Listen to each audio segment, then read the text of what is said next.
வணக்கம் அன்பு நண்பர்களே, இன்றைய ஆயுதெழுத்து நிகழ்ச்சிக்கு உங்களை அன்போடு வரவேற்கிறேன்.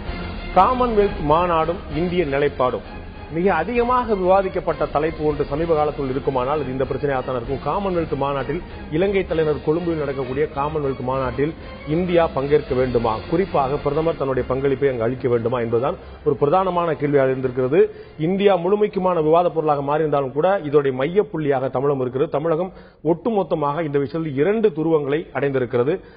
சென்று இலங்கைக்கு செல்ல வேண்டும், தங்களுடைய கருத்தை பதிவு செய்ய வேண்டும் என்று ஒரு சாராரும், இலங்கையை நாம் ஒட்டுமொத்தமாக புறக்கணிக்க வேண்டும், நாம் செல்லாமல் இருந்தால்தான், நாம் புறக்கணித்தால்தான் இலங்கை அரசுக்கு சர்வதேச சமுதாயத்தின் மத்தியில் ஒரு பாடம் அளித்தது போல இருக்கும் என்று இன்னொரு தரப்பு சொல்லிக் கொண்டிருக்கிறது. இதை பற்றி முடிவு செய்வதற்காக மத்திய அமைச்சரை கூடியது, காங்கிரஸ் கட்சியோட உயர்மட்ட குழு கூடியது, எந்த முடிவுமே எடுக்கப்படாமல் இன்னமும் இழுபறியாக இருக்கிறது. இந்த வினாடி வரை இந்திய அரசின் சார்பில் சல்மான் குர்ஷித் அவர்கள், வெளியுறவுத்துறை அமைச்சர் சல்மான் குர்ஷித் பங்கேற்பார் என்பது உறுதியாக இருக்கிறதே தவிர பிரதமர் செல்வாரா இல்லையா அல்லது மாற்று முடிவு ஏதேனும் இந்தியா எடுக்கப் போகிறதா என்பது பற்றின அதிகாரப்பூர்வ தகவல் எதுவும் இந்த வினாடி வரை வெளியாகவில்லை. இதை பற்றி தான் நாம் இன்றைய ஆயுதத்தில் விவாதிக்க இருக்கிறோம். இந்த விவாதத்திற்கு செல்வதற்கு முன்னால் இது பற்றிய தொகுப்பை இப்போது நாம் பார்க்கலாம்.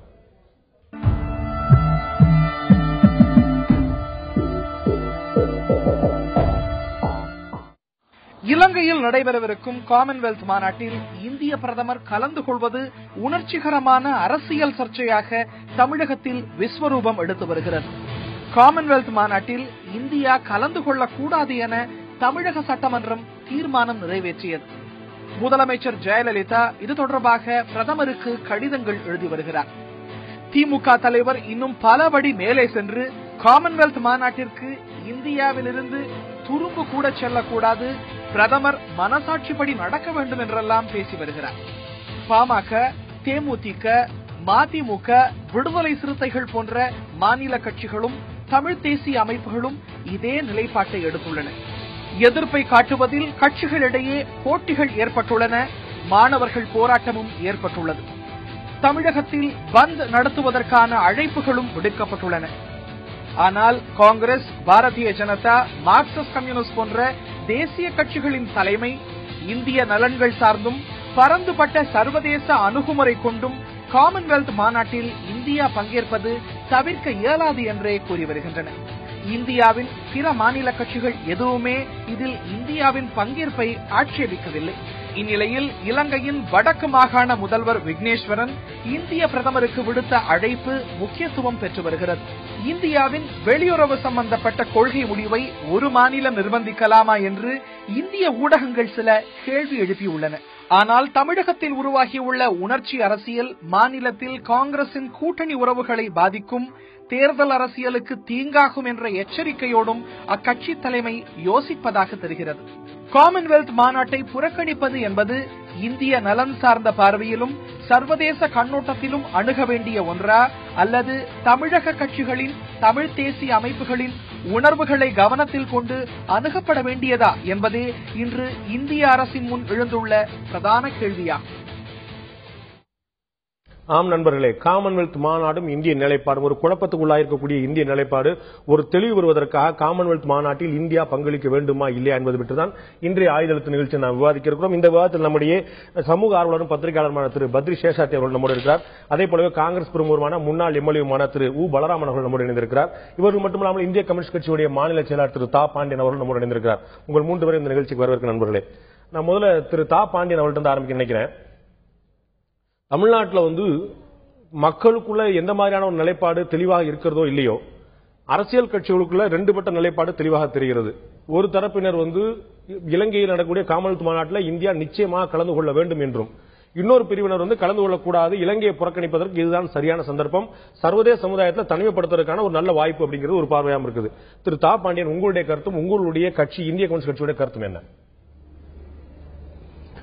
முதல்ல நீங்க அறிமுகம் செய்கிற பொழுது தமிழகத்தில் உள்ள தமிழ் ஆர்வலர்கள், மாநில கட்சிகள் இதை எதிர்க்கின்றன என்று குறிப்பிட்டீர்கள். பிறகு கொழும்பில் நடக்கிற மகாநாட்டிலே பாரதிய ஜனதா கட்சி, மார்க்சிஸ்ட் கம்யூனிஸ்ட் கட்சி, தேசிய காங்கிரஸ் கட்சி மூன்றும் பங்கெடுப்பது தவிர்க்க முடியாதது என்று பேசி வருகிறார்கள் என்றும் சொன்னீர்கள்.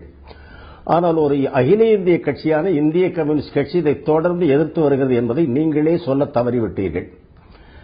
எனவே தெளிவாக இருப்பதாக நீங்கள் கூறுவதிலேயே தெளிவு இல்லை. இந்திய கம்யூனிஸ்ட் கட்சி தொடக்கத்திலிருந்தே இதனை ஒரு தமிழர் பிரச்சனையாக மட்டும் பார்ப்பதை கண்டிக்கிறது. இது இந்திய அரசினுடைய வெளிநாட்டு கொள்கையில் ஒரு மைய திருப்பமாக அமைந்திருக்கிறது. பண்டிட் ஜவஹர்லால் நேரு உருவாக்கிய அந்த வெளியுறவு கொள்கை என்பது நடுநிலை கொள்கை. அதாவது இந்திய நாடு சுயமாக முடிவெடுக்க வேண்டும்.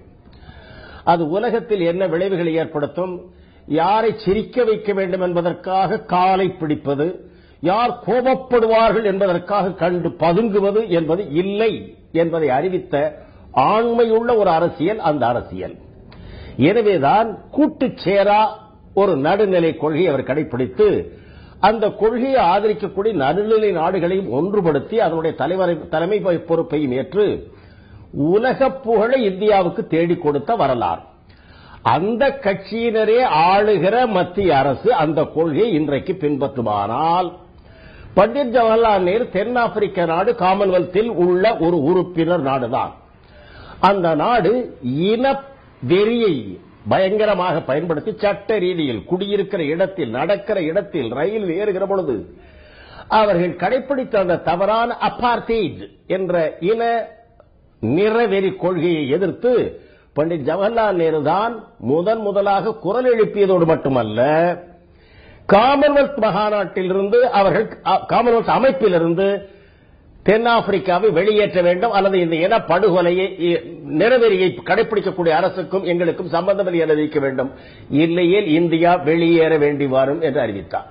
என்ன நடந்தது? இப்போதுள்ள அதே கொள்கை இப்போதுள்ள காங்கிரஸ் அரசும் கடைபிடிக்க வேண்டும் என்பது உங்களுடைய கருத்து. அந்த கொள்கையிலிருந்து விலகி இருப்பதால் தான் நாங்கள் எதிர்க்கிறோம். ஏதோ இது தமிழர்களுக்குள்ள எங்கள் தமிழ்நாட்டு பிரச்சனை, தமிழ் மொழி பிரச்சனை அல்ல, மனிதாபிமான பிரச்சனை, சர்வதேச மனித குலமே கவனிக்க வேண்டிய ஒரு கொடூரமான கொலை நடந்திருக்கிற அது ஒரு கொலை களம். அதை நடத்தி ஆட்சியில் இருப்பவர்கள் அரசு கடைபிடித்திருக்கிற கொள்கை இன அழிப்பு, அரசு பயங்கரவாதம். அதை பற்றி உங்களுடைய கருத்தை நான் காங்கிரஸ் பிரமுகரும் முன்னாள் எம்எல்ஏவான திரு பலராமன் கொண்டு போய் விரும்புறேன். திரு பலராமன், நீங்க திரு தாப்பாண்டியன் சொன்னதை கேட்டிருப்பீங்க. இது ஒரு தமிழர்கள் சார்ந்த பிரச்சனை நாங்க பார்க்கல, தேசிய பிரச்சனை மட்டுமல்ல, சர்வதேச பிரச்சனை. ஏன்னா மனித இன அழிப்பு நடந்திருக்குது, தமிழ் இனம் ஒட்டுமொத்தமாக அழிக்கப்பட்டிருக்குது, மனித உரிமை மீறல், பயங்கரவாதம், போர்க்குற்றம் அத்தனையும் நடந்திருக்கு அப்படிங்கிறார். உங்களுடைய கட்சி தான் தென்னாப்பிரிக்காவை இதே அமைப்பிலிருந்து வெளியேற்றுறதுக்கு அடிப்படை காரணமா இருந்தது, நேரு தான் அது காரணமா இருந்தார். இப்ப மாறிவிட்ட நிலைப்பாடு காங்கிரஸ் கட்சி எடுக்கிறது. நேருவனுடைய காலத்தில் சுதந்திரத்திற்கு முன்னேயே அந்த நிலை எடுத்தார்கள் என்பதில் அந்த விதமான கருத்து மாறுபாடு இல்லை. சுதந்திரத்திற்கு பிறகும் அதே நிலை நீடித்தது என்பதிலும் மாறுபாடு இல்லை. சகோதரர் தாப்பா அவர்கள் சொன்னதில் அதுக்குள்ள நாம மறுத்து பேசுறதுக்கு இல்லை. ஆனால் ஒன்று சொன்னார், இப்போ அதை கலந்து கொள்ள வேண்டும் என்று காங்கிரஸ் கட்சியும் பிஜேபியும் மார்க்சிய கம்யூனிஸ்ட் கட்சியும் விரும்புகிறது, ஆனால் சிபிஐ எதிர்க்கிறது. அதாவது தாப்பாஜி எதிர்க்கிறார். ஏன் அப்படின்னு சொன்னா, தமிழ் இன அழிப்புக்காக நாங்கள் இந்த அவதாரம் எடுத்திருக்கிறோம் அப்படின்னு சொல்றார். அதாவது சர்வதேசியம் பேசிக் கொண்டிருந்த பொதுவுடைமை கட்சி, சர்வதேசம் பேசிக் கொண்டிருந்த இந்திய கம்யூனிஸ்ட் கட்சி இன்று தன்னை சுருக்கிக் கொண்டு தமிழ் தேசியம் பேசுவதை கட்டு நான் ஆச்சரியப்படுகிறேன். இல்ல, அது அவர் முதல்ல மறுத்தார். அவர் இது தமிழர்களுக்காக இந்த பிரச்சனையை நாங்க பார்க்கல, இது மனித உரிமை மீறல், இது ஒட்டுமொத்த சமுதாயத்துக்குமானதுங்கிறது அவர் முதலே தெளிவுபடுத்தினார். சொல்றேன். அதனால அந்த நிலையில் இருந்து மாறி ஒரு சர்வதேசம் பேசிய பழக்கத்தின் காரணமாக இதை சர்வதேச பார்வையோடு பார்க்க வேண்டும் என்று அவர் விரும்புகிறார். அப்ப இவர் சர்வதேசியம் பேசுகிற பேச்சோடு பார்க்க வேண்டும் என்று விரும்புகிற தாப்பாவுக்கு மார்க்சிஸ்ட் கம்யூனிஸ்ட் கட்சியோ, இந்திய தேசிய காங்கிரஸோ, இந்தியாவை தழுவி நிற்கிற பிஜேபியோ எடுக்கிற முடிவில் அவருக்கு ஒன்றும் பெரிய எதிர்ப்பு என்பது இருக்க முடியாது.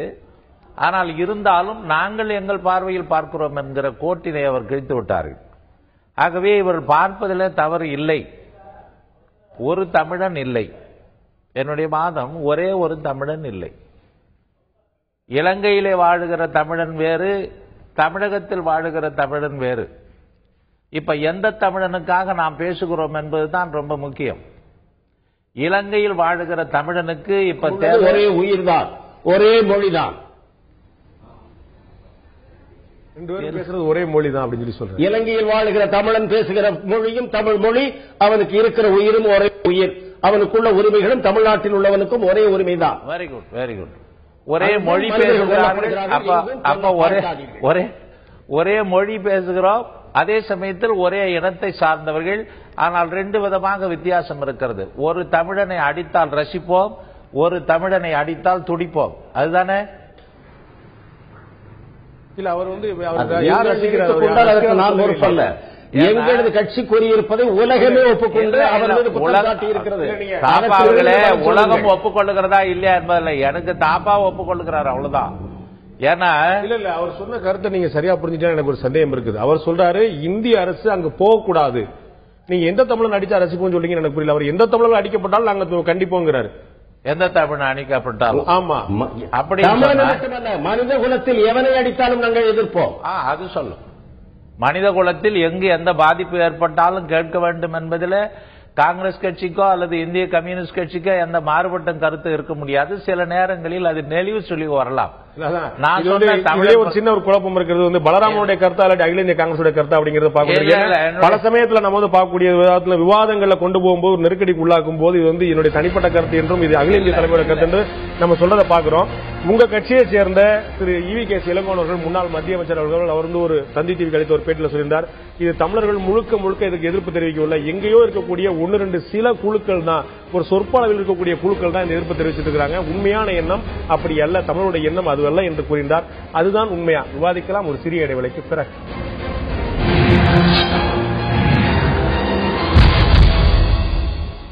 மீண்டும் ஆயுதழுத்த நிகழ்ச்சிக்கு உங்களை வரவேற்கிற நண்பர்களே. காமன்வெல்த் மாநாடும் இந்திய அரசின் நிலைப்பாடும் என்பது பற்றி இன்றைய ஆயுதழுத்த நிகழ்ச்சியில் விவாதித்துக் கொண்டிருக்கிறோம். நான் திரு பத்ரி சேஷாத்ரி அவர்கிட்ட கேட்க விரும்புகிறேன்.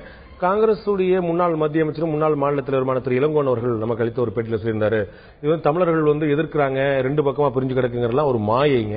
நீங்க நடக்கக்கூடிய போராட்டங்கள் ஆர்ப்பாட்டங்கள்லாம் பாருங்க, மொத்தமா ஒரு 10 பேர் வர்றாங்க, கொடி பிடிக்கிறாங்க, போறாங்க. நீங்க ஊடகங்கள்லாம் கவர் பண்ணீங்கனால பண்றாங்க. தமிழகத்தில் இப்படிப்பட்ட எதிர்ப்பு இல்லவே இல்லை, அது சொற்பளவில் தான் இருக்கிறது அப்படிங்கிறது. அந்த கருத்துல உங்களுக்கு உடன்பாடு இருக்கா? பொதுவாக போராட்டம் அப்படின்னு பாத்தீங்கன்னா சிலர் தான் வருவாங்க.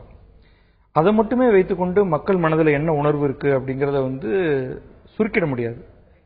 உதாரணத்துக்கு மாணவர் போராட்டம் நடந்தது இல்லையா, அது தன்னெழுச்சியாகவோ இல்ல பல்வேறு காரணங்களால ஒரு செயின் ரியாக்ஷன் மாதிரி ஒரு இடத்துல ஆரம்பித்து தொடர்ந்து தமிழகம் முழுக்க தொடர்ந்து நடந்தது.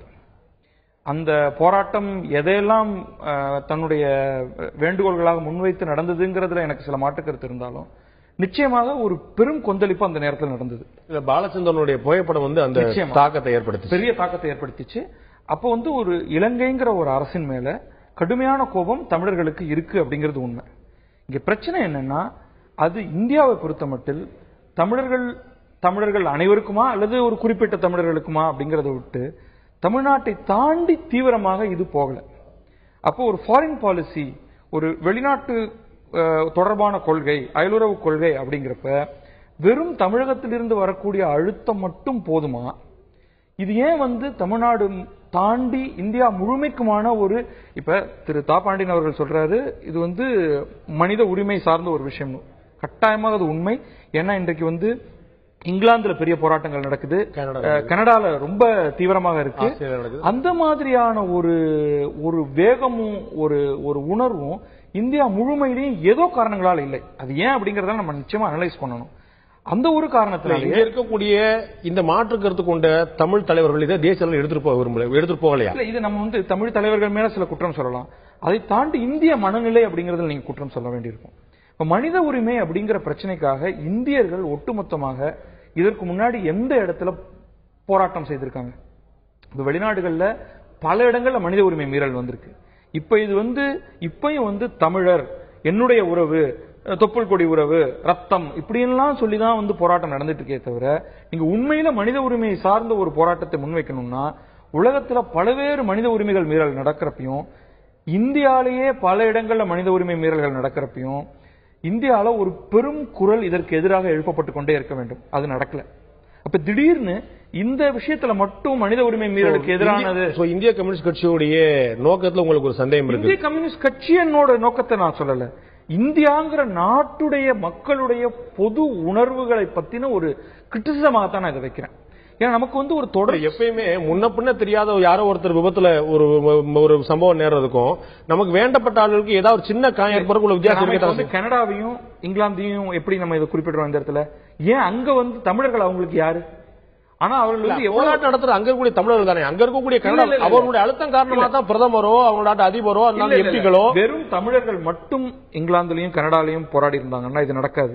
இன்னைக்கு வந்து ரொம்ப தீவிரமாக இந்த போராட்டத்தை முன்னெடுக்கக்கூடிய இல்ல நீங்க காலம் மெக்ரே எடுத்துக்கங்க, சேனல் 4 பிரான்சிஸ் ஹாரிசன் எடுத்துக்கங்க, இவர்கள்லாம் வந்து அந்த நாட்டை சேர்ந்த மக்கள். நிச்சயமா இல்ல புலம்பெயர்ந்த தமிழருடைய அழுத்தம் காரணமாக அவர்களுடைய கருத்து பரிமாற்றங்கள் காரணமாக தானே ஒரு தாக்கத்தை ஏற்படுத்துறாங்க. அது நிச்சயமாக அப்படிதான் ஆரம்பிக்கும். ஆனால் அது மட்டும் தான் அப்படின்னா அங்க வந்து ஒரு இன்சிக்னிபிகன்ட் மைனாரிட்டி. பொதுவாக நம்ம சொல்லக்கூடிய இந்த நாடுகள்ல மனித உரிமை அப்படிங்கிறது வந்து ஒரு தீவிரமாக விவாதிக்கப்படும் ஒரு பொருளாக இருக்கு. அது இந்தியால கிடையாது, எப்பயுமே கிடையாது, இந்தியால கிடையாது.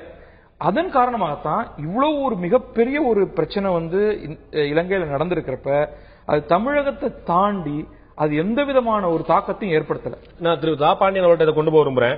உங்களுடைய கட்சி நீங்கள் குறிப்பிட்டது போல தேசிய கட்சியா இருக்கும்போது நீங்கள் இங்க இருக்க பிரச்சனையை அகில இந்திய அளவில் பெருசா கொண்டு போயிருக்கீங்களா? நம்முடைய கட்சியை சேர்ந்த டி ராஜா எம்பி அவர்கள் பல முறை குரல் கொடுத்திருக்காரு பாராளுமன்றத்தில் கூட. ஆனா இது ஒரு பெரிய அளவுல ஒரு அமைப்பு ரீதியாக ஒரு கூட்டு முயற்சியாக மற்ற கட்சிகளையும் தேசிய கட்சிகளையும் ஒரு கன்வின்ஸ் செய்யக்கூடிய அவர்களை இந்த பிரச்சனை நோக்கி திசை திருப்பக்கூடிய ஈர்க்கக்கூடிய ஒரு முயற்சியை இந்திய கம்யூனிஸ்ட் கட்சி எப்ப எடுத்திருக்கா? உங்களுக்கும் வந்து இந்த மனித உரிமை தான் கவனம் அப்படிங்கிறதா இல்லாட்டி தமிழர்களுக்கு தான் கவனம் அப்படிங்கிறதா? இதை பிரிச்சு மாதிரி இல்லையா திரு பாண்டியன்? இந்த மனித உரிமைகள் பறிக்கப்பட்டு அந்த குரல் எழுப்பிக் கொண்டிருப்பவர்கள் ஈழத் தமிழர்கள். ஆகவே இதை தமிழர்கள் எழுப்பும் உரிமை பிரச்சனையா? நீங்கள் கேட்ட முதல் கேள்விக்கு நான் முதலில் தெளிவுபடுத்தி விடுகிறேன். இந்திய கம்யூனிஸ்ட் கட்சியின் அகில இந்திய மாநாடு ஹைதராபாத்தில் நடைபெற்ற பொழுது அகில இந்திய மாநாட்டில் நிறைவேற்றப்பட்ட தீர்மானம் இலங்கை தமிழர்களுக்கு எதிராக ராணுவத்தை பயன்படுத்தி கிராமங்கள், நகரங்கள், தொழில் நிலையங்கள், பள்ளிக்கூடங்கள், மருத்துவமனைகள் மீது குண்டு போடுவதை இலங்கை அரசு நிறுத்த வேண்டும் என்று இந்திய அரசு வற்புறுத்த வேண்டும். இவ்வாறு அங்குள்ள குடிமக்களுக்கு எதிராகவே ராணுவத்தை பயன்படுத்தி ஜனநாயகத்தை குழி தோண்டி போயக்கூடிய அரசுக்கு ஆயுத தளவாடங்களை கொடுத்து உதவக்கூடாது. பிறகு இதற்கு அரசியல் தீர்வு காண்பதற்கு இலங்கை அரசு முன்வர வேண்டும். அது முன்மொழிய வேண்டும். இதை இந்திய அரசு வற்புறுத்த வேண்டும். எனவே அந்த தீர்மானத்தை நீங்கள் படித்தால் இலங்கை அரசு செய்கிற தவறை கண்டிக்கிற பொழுதும் அதை இந்திய அரசின் மூலம்தான் வற்புறுத்தி சொல்லி கேட்டிருக்கிறோம். அதை அகில இந்திய ஹைதராபாத்தில் நடந்த மாநாடு மட்டுமல்ல, உங்களுடைய கட்சி எங்க மாநாடு நடத்தினாலும் இது ஒரு தீர்மானத்தை நிறைவேற்றீங்க. இப்படி ஒரு தீர்மானத்தை நிறைவேற்றுவது இந்திய கம்யூனிஸ்ட் கட்சி மட்டுமல்ல, தமிழகத்தில் இருக்கக்கூடிய கிட்டத்தட்ட அனைத்து கட்சிகளுமே தீர்மானத்தை நிறைவேற்ற தீர்மானம் நிறைவேற்றுவதோடு உங்களுடைய கடமை முடிந்து விட்டதா? மற்ற பிரச்சனைகளுக்கு மாநாடுகளில் தீர்மானம் நிறைவேற்றி இருக்கிறார்களா? பாரதிய ஜனதா கட்சியின் அகில இந்திய மாநாட்டு, காங்கிரஸ் கட்சியின் அகில இந்திய மாநாட்டில், மார்க்சிஸ்ட் கட்சியின் அகில இந்திய மாநாட்டில் இத்தகைய தீர்மானம் நிறைவேற்றப்பட்டிருக்கிறதா? என்னுடைய கேள்வி நான் தான் வைக்க விரும்புறேன். பாரதிய ஜனதா கட்சி என்ன நிலைப்பாடு இருக்கிறது என்பதும் காங்கிரஸ் கட்சி என்ன நிலைப்பாடு இருக்கிறது வேறுபட்ட விஷயம். ஆனால் உங்களுடைய தோழமையோடு இருக்கக்கூடிய, உங்களுடைய சகோதரர்களாக இருக்கக்கூடிய, இரட்டை துப்பாக்கிகளா இருக்கக்கூடிய பொது உடைமை கட்சியான மார்க்சிஸ்ட் கம்யூனிஸ்ட் கட்சி இது முற்றிலும் எதிர்க்கிறது. பிரதமர் கலந்து கொள்ள வேண்டும் என்கிறது.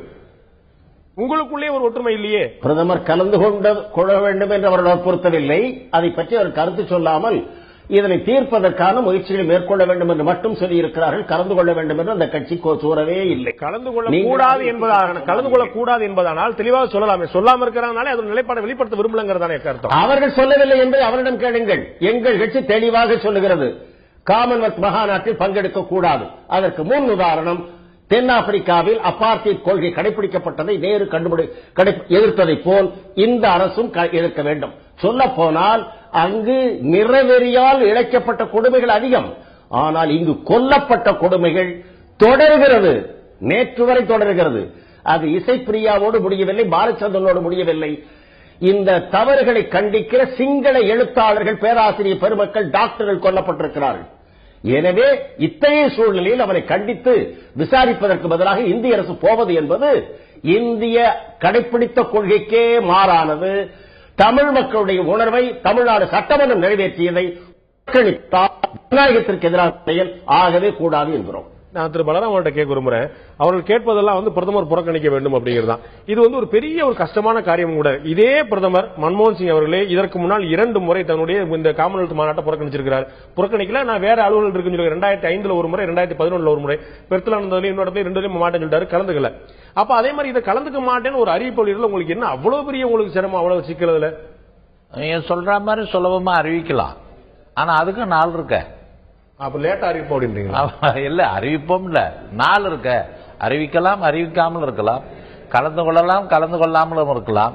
அன்னைக்கு வர முடிவின்படி தானே நாம விவாதிக்கிறோம். இன்னைக்கே நாம இல்ல நீ போய் இறங்குன்னு சொல்ற மாதிரி. உங்களுடைய கருத்தை கேட்ட பிறகு எனக்கு தெளிவா தெரியக்கூடிய விஷயம், காங்கிரஸ் கட்சியில் தெளிவா இருக்கிறது மக்கள் தான் குழம்பி கிடக்கிறார்கள் நினைக்கிறேன். ஏன்னா நீங்க இதை எப்படி முடிக்கணும் அப்படிங்கிறத ரொம்ப தெளிவா இருக்கிறீங்க. கலந்துக்கலாம், கலந்துக்காம ஏதோ ஒரு படத்தில் நகைச்சுவை வரும், ஆனா வராது. அது மாதிரி இலங்கையில் வாழுகிற தமிழனுக்கு வளர்ச்சிக்கு இன்று பாதிக்கப்பட்டவர்களுக்கு என்ன தேவையோ அதை காங்கிரஸ் கட்சியும் மத்திய அரசும் செய்து கொண்டிருக்கிறது. இன்னொரு பக்கம் பாதிக்கப்பட்ட, பாதிப்புக்கு காரணமாக இருந்த ஆட்சியாளராக இருப்பவரை தண்டிக்க வேண்டும் என்று இன்னொரு செக்ஷன் சொல்லுகிறது. இப்போ தாப்பாவிலிருந்து மற்றவர்கள் வரை சொல்லுவதெல்லாம் என்னன்னா, அவன் என்ன அடிச்சானோ புடிச்சானோ சண்டை போட்டானோ அவனை நீ தண்டி என்று இவங்க வைக்கிறாங்க. அங்க சோத்துக்கு வழி இல்லாம, வேலைக்கு வழி இல்லாம, கல்விக்கு வழி இல்லாம, போக்குவரத்துக்கு வழி இல்லாம இருக்கிறானே அவனுக்கு அவனுடைய தேவைகளை பூர்த்தி பண்ணால் போதும், அது ஒரு பக்கம் இருக்கட்டுமே அப்படி என்று மத்திய அரசு செய்கிறது. ஆகவே தமிழர்ல 2 பக்கம் ஆயிடுறான். இப்ப விக்னேஸ்வரன் கூப்பிடுறாரு, ஒரு மாநிலம். உங்களுடைய கேள்வி நான் ஒரு சாதாரண வகையில் எடுத்து போக விரும்புறேன். ஒரு கொலை நடக்கிறது என்றால் பாதிக்கப்பட்ட குடும்பத்துக்கு ஆறுதல் சொல்லுவதோடு விட்டுவிட வேண்டும், கொலை செய்தவனை தண்டிக்க கூடாது என்பதுதான் அர்த்தமா? விவாதிக்கலாம் ஒரு சிறிய இடைவெளிக்கு பிறகு.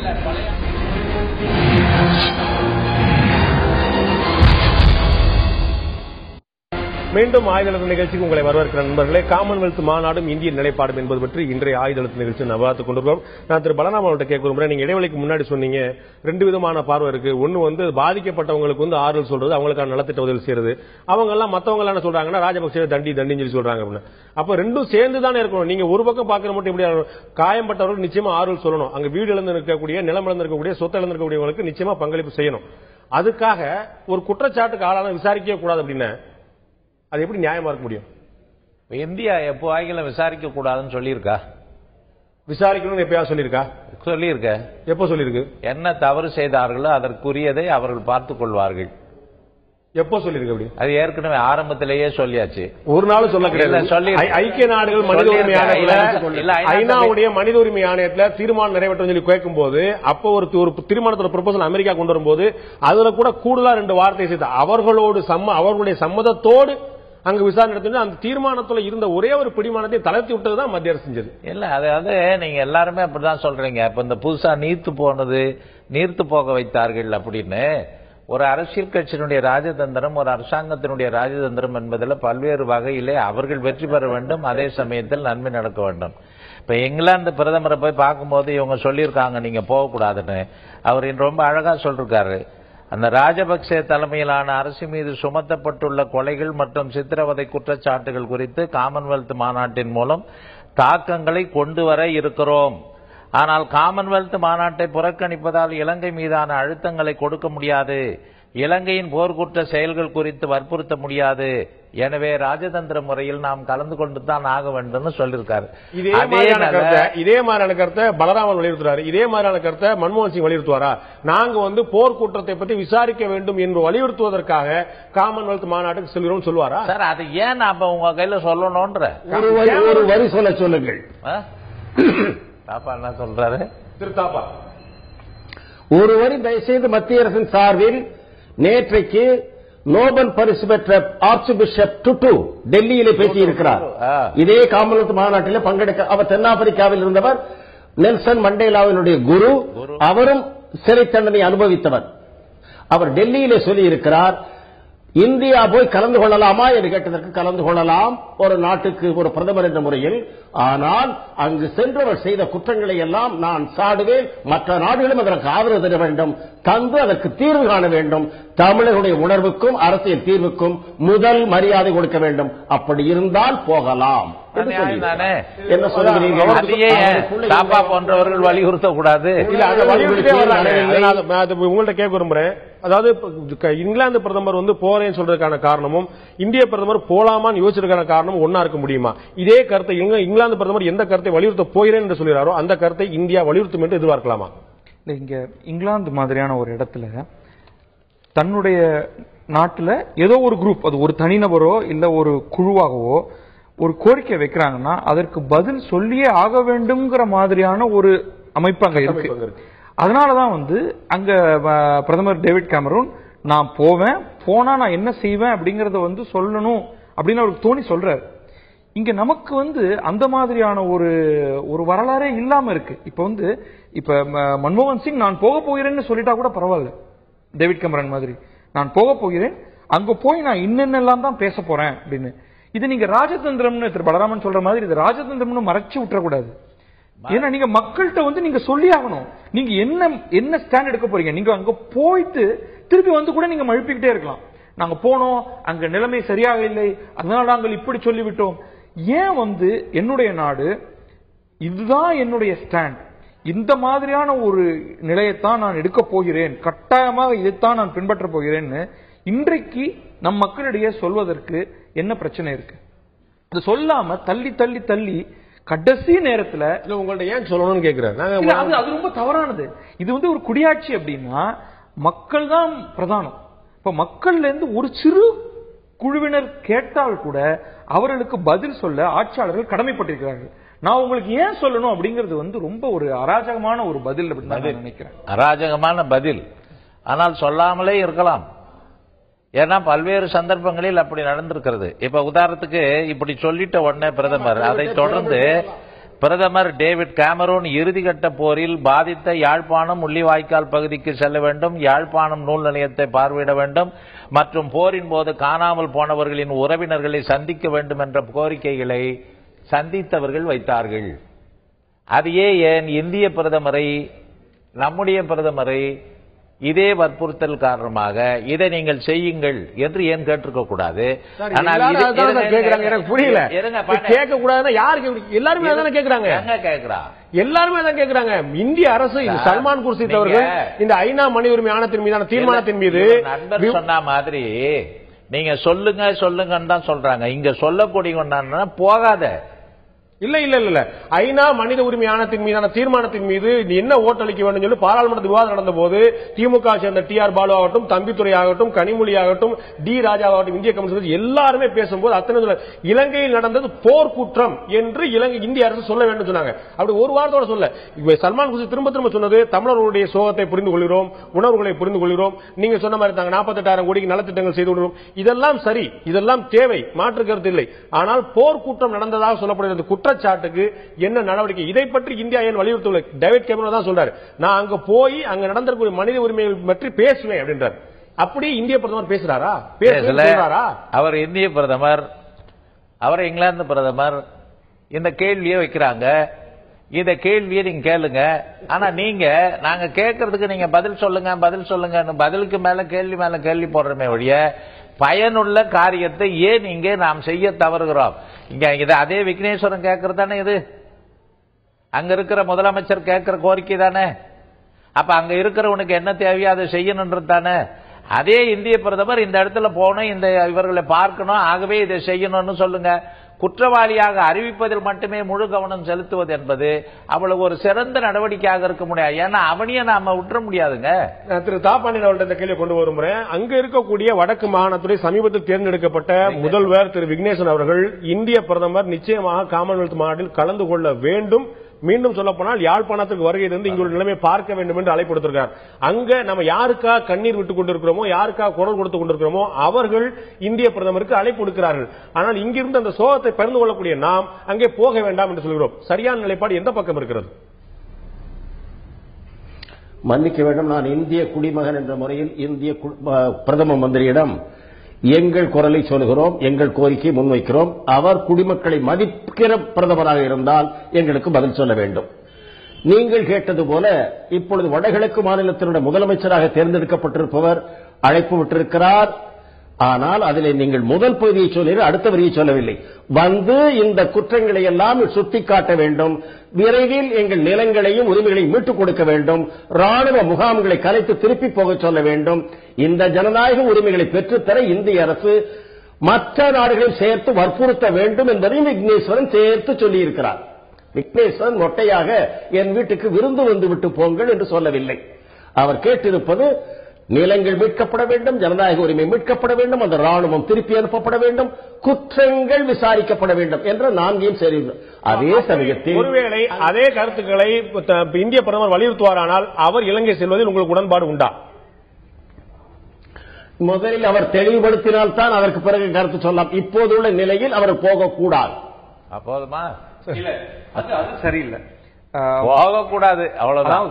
அவர் போகக்கூடாது அப்படிங்கிறப்ப ஒரு நாட்டின், அதுவும் இந்தியா போன்ற ஒரு நாட்டின் பிரதமர் அங்கே மேடையில் இந்த குற்றங்களை பற்றி பேசுவதற்கும் அவருடைய பிரதிநிதியாக அது சல்மான் குர்ஷிதாகவே இருக்கட்டும் அவர் பேசுவதற்கும் ஒரு பெரிய வித்தியாசம் இருக்கு.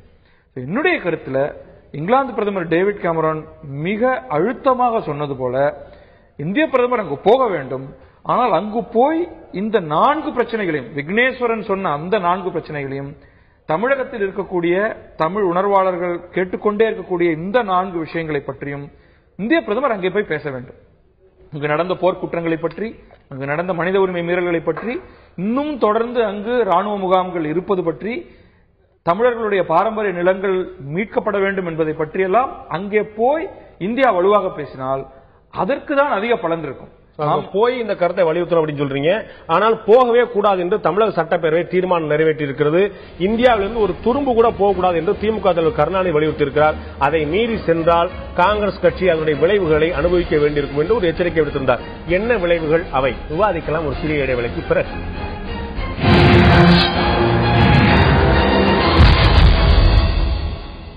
மீண்டும் ஆயுதழுத்த நிகழ்ச்சிக்கு உங்களை அன்புடன் வரவேற்க நண்பர்களே. காமன்வெல்த் மாநாடும் இந்திய நிலைப்பாடும் என்பது பற்றி இன்றைய ஆயுதழுத்த நிகழ்ச்சி நான் விவாதித்துக் கொண்டிருக்கிறோம். நான் திரு தா பாண்டியன் அவர்கிட்ட கேட்க விரும்புறேன்.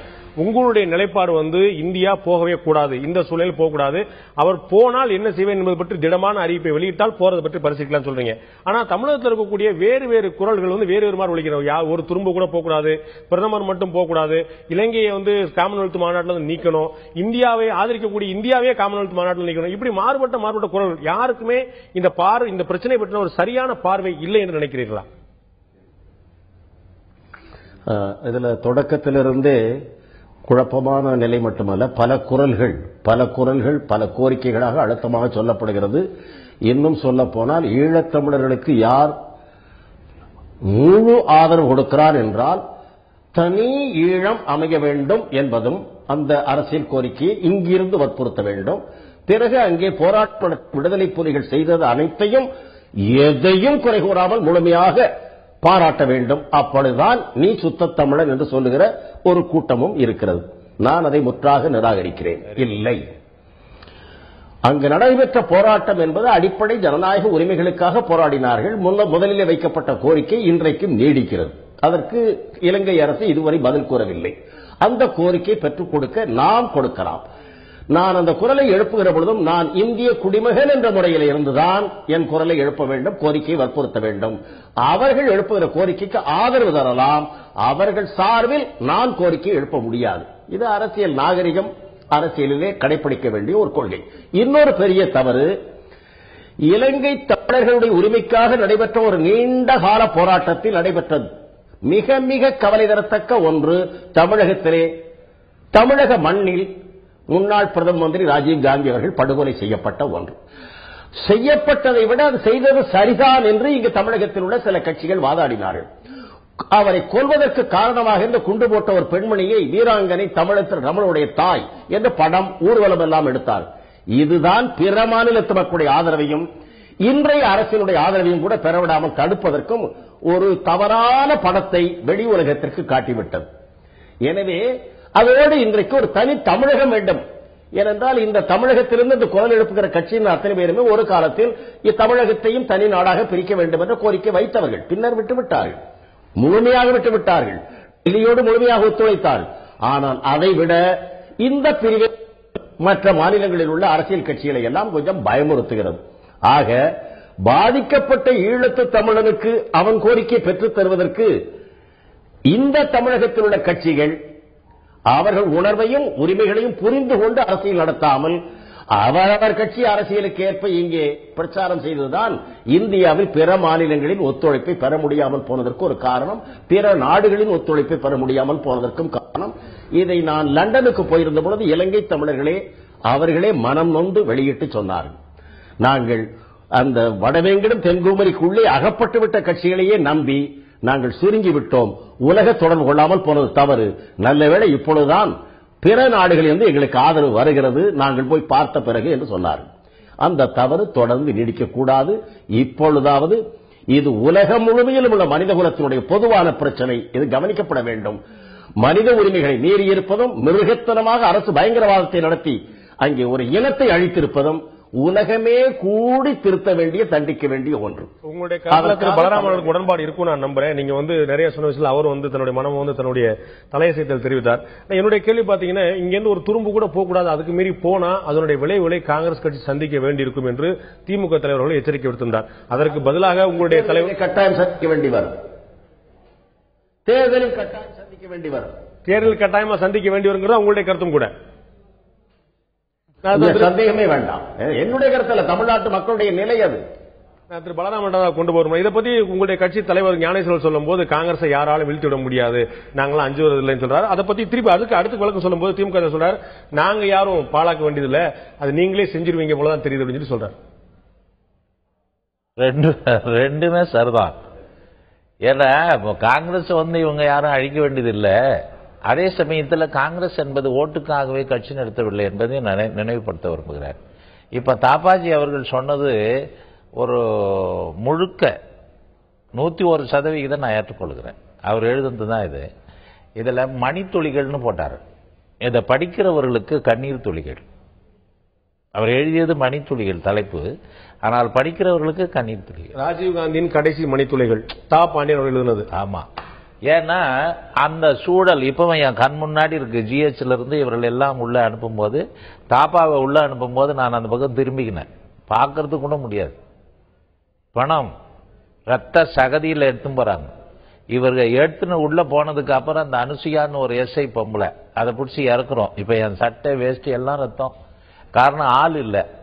அது மாதிரி பண்ணோம். அந்த சம்பவம் மறக்க முடியாது. அதனால நான் ஏன் இதெல்லாம் எடுத்துன்னு வந்தேன்னு சொன்னா, இப்ப அவர் பேசுறது 100% நான் அப்படியே ஏத்துக்கிறேன். அந்த புத்தகத்தில் உள்ளதான் அவர் பேசியிருக்காரு, மாத்தி சொல்லிடல. மாத்தல. எப்ப மாத்தினாரு? முதல் பாட்டுல மாத்தினாரு. இப்ப கடைசியாக கூட இப்ப தாப்பா அவர்கள் தனியாக பேசுகிறார் என்று சொன்னால் அது 100% சரியாகத்தான் இருக்கும். அங்கு உள்ளவர் யார் எங்கு பாதிக்கப்பட்டாலும் அவர்களுக்கு குரல் கொடுப்பது இந்தியா என்றும் தயாராக இருக்கிறது. அவர்கள் இந்த மண்ணில் சாய்த்திருக்கிற மாபெரும் உயிர் என்பது இந்த தேசத்தின் உயிர். அதைத்தான் நம்மால் ஏற்க முடியவில்லை. இரண்டாவது, அவர்கள் யாரு தனியின ஈழத்தை கேட்டார்கள் கொண்டார்கள். தனி ஈழத்தை தாப்பா அவர்கள் என்னைக்குமே ஆதரித்ததில்லை, கம்யூனிஸ்ட் கட்சியும் என்னைக்குமே ஆதரித்ததில்லை என்பதுதான் உண்மை. ஆனால் ஒட்டுமொத்தமாக சொல்ல வேண்டும் என்று சொன்னால், இந்த தேச நலன் கருதி கட்சி நடத்த வேண்டியது தேசிய கட்சிகள் கடமை மட்டுமல்ல, மாநில கட்சிகள், சின்ன சின்ன கட்சிகள் வைத்துக் கொண்டு தமிழ் உரிமை, தனி உரிமை. சட்டப்பேரவை ஒரு ஏகமனதா ஒரு தீர்மானம் நிறைவேற்றிருக்கிறது. அது தமிழர்களுடைய உணர்வு கிடையாதா? அது அந்த தீர்மானத்தை உணர்வு என்று எடுத்துக்கொள்ளலாம். எத்தனையோ தீர்மானங்கள் இயற்றப்பட்டது என்பது உண்மை. இப்ப அதுக்கு ஒரு சின்ன உதாரணம் சொன்னா, ரோட்ல டயர் கொளுத்துனா 5 வருஷம் ஜெயிலு போட்டு இருங்க வரேன். ஒரு சட்டத்தின் நிலை சொல்றேன், அதை உயிரை சேர்க்காதீங்க சார், அதை சேர்க்காதீங்க. ஒரு சட்டம் போடுகிற போது இப்படி ஆயிடுது. இருங்க நான் சொல்றேன், இருங்க. ஏன்னா ஒரு சட்டங்கள் அப்படி அந்த மாதிரி தீர்மானங்கள் இதுவரை சரி சட்டமன்றத்தில் தீர்மானம் போட்டாங்க, பிரபாகரனை கொண்டு வந்து நிறுத்து, தூக்கில் போடு அப்படின்னு சொல்லி. அதே மாதிரி சிறுபான்மை மக்களுக்கு எத்தனை தீர்மானங்கள் போட்டு இதுவரையிலும் நிறைவேற்றிருக்கிறோம். அதுக்காக நாங்க போல, தீர்மானம் போட்டால் போட்டதுதான், காங்கிரஸ் கட்சி ஆதரித்ததுதான். ஆனால் அந்த தீர்மானத்தை மத்திய அரசு ஏற்க வேண்டும் என்பதில் நமக்கு மாறுபட்ட கருத்து இல்லை. இப்ப என்ன பொறுத்த மட்டும் நான் மாறுபட்ட கருத்தும் இல்லை. காங்கிரஸ் சொன்னதென்றால் சொன்னதுதான். ஆனாலும் ஒரு தேசத்தின் பிரதமரை ஒரேடியாக இங்க இருக்கிற கட்சிகளோ மற்றவர்களோ விவரம் தெரிந்தவர்களோ தெரியாதவர்கள் பேசுவது போல மிகப்பெரிய இழிவை ஏற்படுத்துவது என்பது தனது தேசத்தை தானே அவமானப்படுத்திக் கொள்வது என்பதுதான் என்று நான் வருந்துகிறேன். நான் இறுதியான கேள்வி திரு பத்ரிசேஷாதிகள் கேட்கிறோம். நம்ம இங்க ஒரு தெளிவான ஒரு பார்வை கிடைச்சது. திரு தா பாண்டியன் அவர்கள் தன்னை சில பிற குழுக்களோட பிரிச்சுக்கிட்டார். இதுக்காக நான் தனியிலும் கேட்கிற முழுமையாக ஆதரிச்சோம்னா இதுல ஒரு தெளிவு வருகிறார். உங்களுடைய நிலைப்பாடும் தமிழர்களுடைய நிலைப்பாடு என்னவா இருக்கணும் அப்படிங்கிற உங்களுடைய கருத்து? திரு தா பாண்டியன் அவருடைய முழு அனுபவத்தில் சொன்னது எல்லாத்தையும் முழுமையாக நான் ஆதரிக்கிறேன். இப்பொழுது நம்ம என்ன கேட்கணும் அப்படிங்கறதுல ரொம்ப ஓசிபரஸா ரொம்ப சத்தம் போடக்கூடிய தமிழ் இன உணவாளர்கள் நிறைய குழப்பத்தில் இருக்காங்க. முதல்ல இந்த தனித்தமிழ் ஈழம்ங்கிறதெல்லாம் இன்னும் அது அந்த கோரிக்கைகள்லாம் இருந்துகிட்டு இருக்கு. அதனாலதான் திரு தா பாண்டியன் சொன்ன மாதிரி மற்ற மாநிலங்களில் இருக்கக்கூடிய கட்சிகள்லாம் ரொம்ப பயந்து பின்வாங்குறாங்க. அது இன்னும் பல பேர் விஷமமாக இது இவங்க தமிழ்நாட்டை பிரிக்கிறவங்க அப்படிங்கிற மாதிரி போய் சொல்றதுக்கான இடம் நிறைய இருக்கு. அதற்கான இடத்தை கொடுத்து விடாமல் தமிழ் இன உணர்வாளர்கள் இங்க என்ன கவனிக்கணும் இந்த நேரத்துலன்னா, இன்றைக்கு வடக்கு மாகாணத்துல ஒரு தனியான ஒரு அமைச்சரவை உருவாகி இருக்கு. தமிழர் நலன் குறித்து அவர்கள் நிறைய காரியங்கள் செய்யக்கூடும்ங்கிறப்ப நம்முடைய ஒரே நோக்கம் இலங்கையை ஒட்டுமொத்தமாக பிரிச்சிடாம அவர்கள் மேல கடுமையான அழுத்தத்தை சுமத்திக்கிட்டே இருக்கணுங்கிறது தான். இப்ப கடுமையான அழுத்தம் சுமத்துறதுக்கு இங்க ஒரு ஒருமித்த கருத்தை இந்தியா முழுக்க உருவாக்கணும். கொஞ்சம் பிளவுபட்டுட்டாலும் காங்கிரசும் சரி பாஜகவும் சரி இரண்டு முக்கிய கட்சிகளும் அதன் பிறகு வரக்கூடிய சில கட்சிகளும் பாருங்க பல கருத்துக்கள் இருக்கு, அதனால நாங்க செய்யறதே செய்துவிட்டு போம்பாங்க. ஒட்டுமித்தமான ஒருமித்த கருத்தை உருவாக்குவதற்கு தமிழ் இன உணர்வாளர்கள் நிச்சயமாக தங்களுடைய சில வேண்டுகோள்களை கொஞ்சம் குறைச்சுக்கணும். தமிழகத்தில் ஒருமித்த கருத்து ஒருமித்த கருத்து தேசிய அளவில் ஏற்றுக்கொள்ளக்கூடிய மாதிரியான ஒருமித்த கருத்து தேசிய அளவில் ஒரு ஒருமித்த கருத்து உருவாக வேண்டும் உங்களுடைய பார்வையாக. இந்த விவாதத்தில் தெளிவாக தெரியக்கூடிய விஷயம், இந்தியா இலங்கையில் நடக்கக்கூடிய காமன்வெல்த் மாநாட்டில் கலந்து கொள்கிறதா இல்லையா என்பதல்ல. கலந்து கொள்ளாமல் இருந்தால் அதற்கான காரணம் என்ன, கலந்து கொள்வதாக இருந்தால் அங்கு போய் செய்ய போவது என்ன. ஒட்டுமொத்தமாக அங்கு பாதிக்கப்பட்ட தமிழினத்திற்கு ஆறுதலும் நலத்திட்டங்களும் தேவை. அதே போல அங்கு நடந்ததாக சொல்லப்படும் குற்றச்சாட்டுகளுக்கு நீதி நியாயமான ஒரு விசாரணை தேவை. குற்றம் செய்தவர்கள் நிரூபிக்கப்பட்டால் நிச்சயமாக தண்டிக்கப்பட வேண்டும். இதில் யாருக்கு மாற்று கருத்து இருப்பதாக தெரியவில்லை. இந்த நிகழ்ச்சியில் கலந்து கொண்டு கருத்தெடுத்த திரு பத்ரி சேஷாத்ரி அவர்கள், திரு பலராமன் அவர்கள், திரு தா பாண்டியன் அவர்கள் மூன்று பேருக்கு நன்றி. நிகழ்ச்சியை பார்த்த உங்களுக்கும் நன்றி நண்பர்களே. மீண்டும் இன்னொரு நிகழ்ச்சியில் சந்திப்போம். அதுவரை நன்றி, வணக்கம்.